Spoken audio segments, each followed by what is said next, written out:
Hello there everybody, Zach here from 71D Productions. Welcome back to the layouts and to another Hornby locomotive review. This time we'll be looking at the Hornby N15 King Arthur class. So without further ado, we'll jump straight in and have a look at the detailing on the locomotive. The front of the locomotive is quite simple, but I do think it gets the job done quite nicely. We've got lamp irons right here along the front. There's a slot for a vacuum pipe. I will probably end up fitting that. I do intend to fit the majority of my locomotives with vacuum pipes. They just add something a little bit more to the engines, I think. But yeah, we've got the shed code plate, which I believe says 73A on it. And then of course the handrail mounts, smoke box darts. Of course, I don't believe this is an original London South Western Railway smoke box dart. I don't think this was one of the original Uri Arthur locomotives. I think this is one of the Monsell redos. But we do have quite a lot of small detailing around here. We've got the two lamp irons on the smoke box, which of course is quite prototypical on most Monsell and Bully designs, I believe. I don't think any Brighton locomotives ever had smoke box. No, sorry. Ever had lamp irons on the sides of the smoke box next to the number block. There's a lot of riveting detailing around the running board, the buffer beam as well, and we have, of course, got sprung buffers.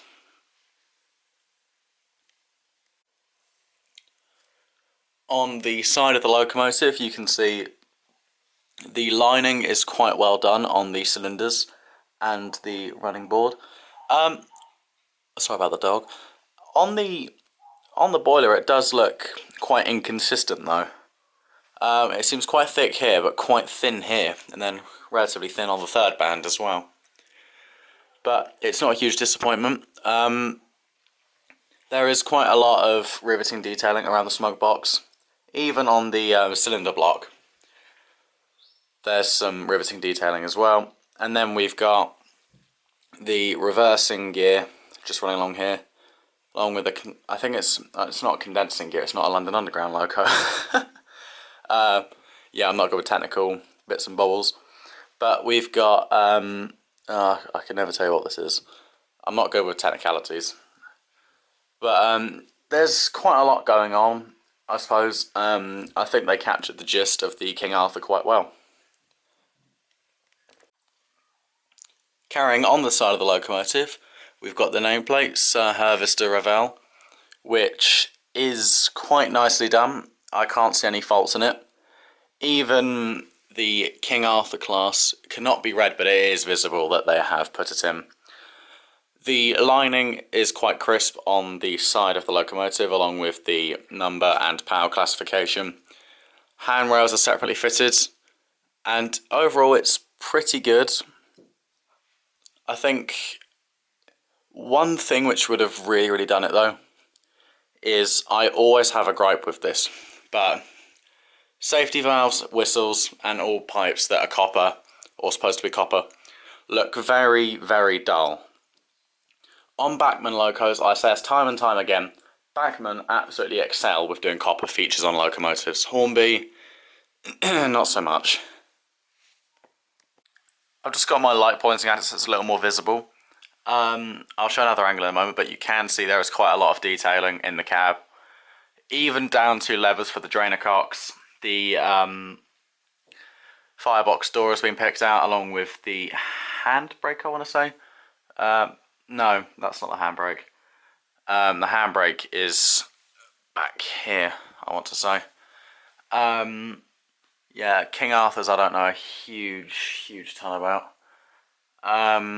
But the cab floor is picked out in grey, which is quite interesting. I don't know if that was a thing on the Arthurs. I've never seen a King Arthur in real life. Of course, the only one preserved is 30777, which is currently, I believe, I think it's undergoing an overhaul at the Great Central Railway, I want to say. Yeah, Great Central. But I don't know if it is visible just about, but the regulator handle is also picked out quite nicely. I will just turn my light off. Yeah, it's quite good. Yeah, here's a better angle from the back of the tender. Yeah, I am holding the camera here, so I'll try and, yeah, that's better. Yeah, it's quite good. I said you can see the regulator handle. All the gauges, even the water, it's gauge or glass or something along those lines.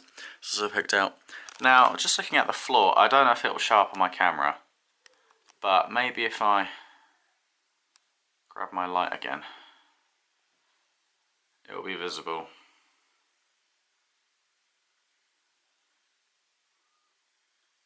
Yeah, there's actual texture on the cab floor, which is quite interesting. Looking at the top of the loco, it's quite basic. Blimey, here we go again. Hornby and their parting lines on the boiler. I guess it's the only place you could really have it where it wouldn't be too noticeable, but still, it's not the best. On the tender itself, you can see the BR early emblem is picked out. We've also got 2 water caps. It's quite interesting. Once again, you learn when you look at locos. I never knew that was a thing. But on the back, once again, I fitted the vacuum pipe. That doesn't come pre-fitted. Then we've got 2 lamp, well, yeah, just like on the smoke box or the front. One lamp up top, 2 in the middle, 3 on the bottom. It's quite nice and uniformed. I do like it. It's really good. I think it's quite nice. It's probably why I like the Southern so much. The other side is pretty much the same. You can almost just see it laid down all the way down the loco. We do have glazing on the cab windows. I overlooked that, but it is there. And also on this side of the locomotive, there's probably a better look just down here at all the pipe work, which is quite flimsy, unfortunately. But luckily it's not really in the way, so you can't knock it off. I think the one thing that does drag the loco down. Now I don't really know if I'm going to call this defending it, but it is quite an old loco in terms of other things. Like when I looked at the 9400 pannier tank, and that thing was practically die-cast all over. But it is still quite disappointing, no die-cast running plate, not even a die-cast boiler like on the Hornby B12. And on the, I think the Bachmann LMYR5 has die-cast running plate as well. So it is quite disappointing, but maybe it's just not a thing Hornby thought when they were re-releasing this particular loco. I don't know. But without further ado, it's time for a little bit of history on the LSWR King Arthur. Originally known as the LSWR N15, they were a class of 460s designed by Richard Maunsell for the London and South Western Railway on express trains. They were known to reach speeds of up to 90 miles an hour and were very impressive. 3 different subclasses were built, first by Robert Urey, then a redesign by Richard Maunsell, and then Oliver Bulleid began experimenting with them as well. The original Urey design was built between 1918 and 1923 at the London South Western Railway's Eastleigh Works. The locomotives were designed to take the larger express trains out from London Waterloo and down to Portsmouth, Southampton and Weymouth. They were known to be quite powerful, and despite looking very similar to the original H15 with the Drummond cabs, they were much, much better, much more powerful, and a lot more flexible too. When the Grouping Act was passed in 1923, Richard Maunsell gave them his own spin, and with help of Maunsell's draftsman, James Clayton, the two helped to improve a lot of the faults that the N15s did have. The Eastleigh batch of Maunsell designs were an outstanding order of F13, G14 and P14s, which were subsequently replaced by these Arthur designs. They were outfitted with superheaters, but did keep the original Urey boiler. This helps them to have a much better heating surface area, and their Ross pop valves were set to 200 psi, or 1.38 MPa. A steam chest was also fitted to these Maunsell versions. It incorporated a rim and capuchon to control exhaust flow into the atmosphere. Valve events were also revised to promote efficient steam usage, and the wheels were rebalanced to reduce hammer blow as well. Unlike the original Urey Arthurs, these new Maunsell ones didn't have the LSWR 8-wheeled water cart tenders and were instead given Maunsell's more flexible 8-wheeled tenders. With these new Maunsell Arthurs only being rebuilds of the Drummond G14s and P14s, there was a lack of production capacity due to repair and overhaul, which had to see Maunsell order a further 20 N15s, this time from the North British Locomotive Company in Glasgow. These were very, very rushed, and between 1924 and 1925 they were delivered to the Southern Railway. Being built up there, they were dubbed the Scotch Arthurs. The North British batch was very, very different to the original LSWR and the other rebuilt Arthurs. They were given Ashford-style cabs instead of the original Drummond-styled cabs. These were based off of the Maunsell N-class of the pre-grouping era South Eastern Chatham Railway Company. With more Arthurs in service now, Maunsell looked to standardise the Southern Railway's fleet of 460s in the eastern and central sections of the Southern Railway network. As a result, he ordered a further 25 King Arthur locomotives based on the Scotch Arthurs. However, these new Eastleigh locomotives would have smaller firebox grates and a better water heating service. However, after the first 14 were built, it was decided that a further 11 were not needed, as in June 1926, Richard Maunsell unveiled his brand new Lord Nelson locomotive. After the final lot of N15s had been ordered from Eastleigh, in February 1925, John Elliot had suggested that the locomotives should all be named after key events, places, or people in the tale of King Arthur. And so as a result, these locomotives gained the nickname King Arthurs, and in their specific subcategories, Uri Arthurs, Scotch Arthurs, and Eastleigh Arthurs. Whilst on the topic of designs, it should be mentioned that Oliver Bulleid attempted to improve the drafting on a King Arthur class when he added 2 other funnels. This was to help dissipate steam better in order to fool Luftwaffe bombers in World War II. Despite the impressive and powerful nature of the Lord Nelsons though, they were very frequently prone to breakdowns and other mechanical faults, given their temperamental and broad nature. As a result, N15s were still very, very prominent figures on the Southern Railway's express trains. That was until the 130-odd Bulleid Pacifics came into service from 1940s onwards. The first Arthur withdrawal came in 1953, and 9 years later, the final member was withdrawn in 1962. However, it's not the end of the story for the Arthurs, as 2 boilers and 3 0777 Sir Lamiel were preserved. The fate of the 2 boilers has been very, very interesting, and I believe one of them is fitted to Uri S15 506.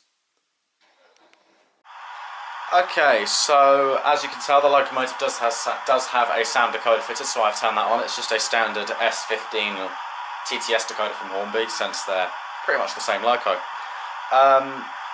Quite interesting, I've noticed that the locomotive does not like my inner radius, so I will be keeping this locomotive on the outside, and for a change, the running partner will be on the inside. So what I'll be doing is reversing the locomotive out of the way, and I suppose before I do that I will demonstrate the crawl. It's pretty good, but one thing I've noticed, this locomotive, as soon as it gets to about half speed, seems to develop quite a nasty stutter. I did look underneath, and the pickups were way too close to the wheels. They should not be touching the wheels. Never fully touching the wheels, because it's just too much. They need a little bit of distance, but not too much either. So I have readjusted them slightly, and we'll see how it does. Another thing I've noticed with the loco, it has absolutely 0 torque. This is me bumping up to half speed right now. I've currently got my controller at half speed. Takes its sweet, sweet time. It didn't even get up to half speed before it cleared the points, which is not very good. So I'll bring the other locomotive out now. This is another new addition to the fleet, so don't think I've ever shown it before. No, it was not present for the last running session, which was of course the Steam Gala. In the comments, let me know if you want to see more of those. Yeah, I quickly need to give the loco a nudge. It's stalled. Yikes. Okay, let's try that again, shall we? Oh, it's done it again. Oh, I haven't set the points. Oh, blimey. This is really embarrassing. Probably flick that point. Right, let's try that again. Okay. So this locomotive is pretty much fresh out of the box, hasn't had much time to run in, so no pressure on this loco. It's coming now, I do assure you. So this is another Maunsell locomotive. I'll flick the point. It is the schools class. Absolutely love the schools class. One of my favourite classes of steam locomotive. Not just by the fact that Midhants have owned one for a good decade or so now, or have had one for a good decade or so before it bowed out, but they're just great locos. So, pair of Maunsell locomotives. What more could you ask for, really? Oh well, one Maunsell locomotive and one Maunsell rebuild. So we'll get the N15 going and we'll see how it does on the layout. I've got it on the outside. I said it doesn't seem to like the inner corners. It just touches. The tender and the loco clash a lot. So as you can see, there's just no torque whatsoever. I see what people mean now. These things have zero torque. They're not very powerful pullers either, from what I've seen. So it's quite disappointing.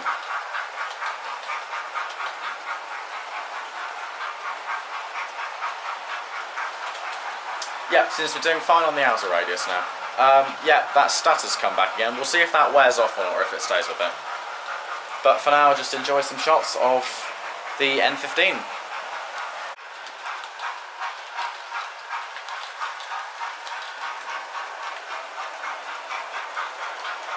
There's a good demonstration of its torque. It's incredible torque. I think my pannier tank's got more torque, and that thing accelerates like a slug. That slight stutter's coming back again. This is about half speed. I'll give it a little bit more and see what happens. That schools class, though, seems to be doing alright. It is the railroad version, not the older railways version, but still, very good model. Very pleased to have it in my collection. That stuff seems to have gone away, that's good.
Okay, I think that'll do it. I don't want this review to drag on too much. I know I went quite in depth with the history on this class of locomotive.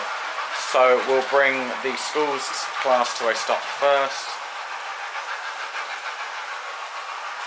Nice. And let's see if I can switch over to the N15 quick enough. I can. Funny, this thing does not take that long to slow down, does it? As I said, it's quite disappointing really. This thing just has no torque whatsoever. Can I stop it with in-camera shot? Yes I can, makes a change. Right, I'll turn the sound off so I can speak properly. So, these locomotives, very, very interesting. Don't get me wrong, I absolutely love my Southern Railway designs, as it was obvious by these two lovely Bully Pacifics right there. And the two Terriers and whatever else is Southern region lying in that yard. But, this locomotive, as I said, I'm not quite sure what the motor specifications are. If I do remember to look, I will put it right here in subtitles. But whatever it is, they're just not very torquey, and they have quite a serious stutter at high speed, especially when DC fitted. I would check the pickups on yours if they are too close. Make sure you do adjust them if they are like mine at all. But I think if you can get it for the right price, don't get me wrong, it is quite an older locomotive, but they do hold up quite well with other modern Hornby or just Southern locomotives in general, which there aren't many of. But they are pretty good, and I may be being biased when I say that they're very good, but I do think they're still, either way, quite good locomotives. If you can pick one up for a pretty cheap price, I'd say about £130 maximum, really, for a new one. If you're getting one of the older super detail N15s, I'd say don't really want to spend more than £100, really. But they are quite good locomotives. I think the only downside is on my layout, of course my layout is 8 by 4 feet and has quite narrow inner radius curves, so if you see this in any future running videos, it will never be on the inner radius, or if it is, it will be leaving the station like on the Steam Gala video. But yeah, I hope you have enjoyed. I'll stop waffling. Thank you for watching. Make sure to like, subscribe, share with your friends and family, any other fellow railway or model railway lovers out there. And thank you for watching. Bye for now.